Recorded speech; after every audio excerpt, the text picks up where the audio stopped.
दरम्यान पुण्याचा विचार केला तर संपूर्ण पुण्यामध्ये टीईटीच्या पेपरला सर्वाधिक परीक्षार्थी बसले होते।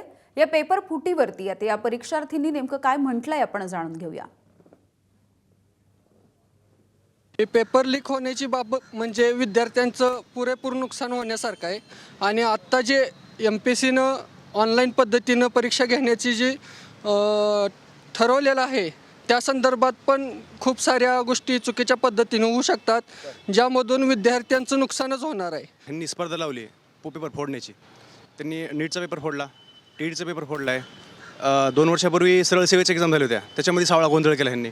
म्हणजे ह्यांनीच ठरवलं की आपण काय करू आता स्पर्धाच घेऊयात, कुठल्या पेपर फोडायचे।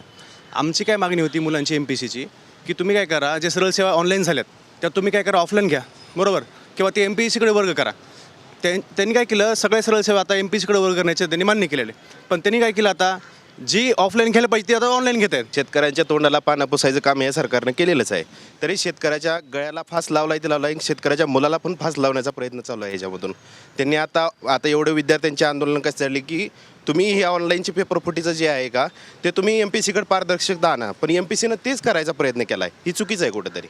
सर, सध्या पेपर जे फुटतोय त्यामुळं प्रत्येक विद्यार्थ्यामध्ये दुविधा परिस्थिती निर्माण आहे आणि त्यानंतर आत्ताची सध्याची जे TET पेपर जे फुटलं आहे, मला वाटते त्यामध्ये खाजगी बॉडी जास्तीत जास्त म्हणजे पेपर कंडक्ट करण्यासाठी आहे आणि आम्हाला MPSCवर पूर्ण विश्वास आहे की ते चांगलं म्हणजे आजपर्यंत 3-4 वर्षाचा माझा अनुभव आहे की त्यांनी चांगल्या पद्धतीनं ऑफलाईन पेपर घेतलेला आहे। इथून पुढं आमचा तोच प्रश्न आहे की इथून पुढं पण तुम्ही प्रिलिम्स असू द्या, मेन्स असू द्या, ऑफलाईनच घ्या। ऑफलाईनमुळं का नाही, मुलांचं विश्वास असते, पारदर्शकता असते, त्यामुळं चांगल्यातलं चांगलं म्हणजे मुलांना पण आत्मविश्वास असायला पाहिजे की आपण पेपर देतोय म्हणजे आपलं निकाल आज नाही तर नाही पुढच्या वर्षी तर होऊ शकल।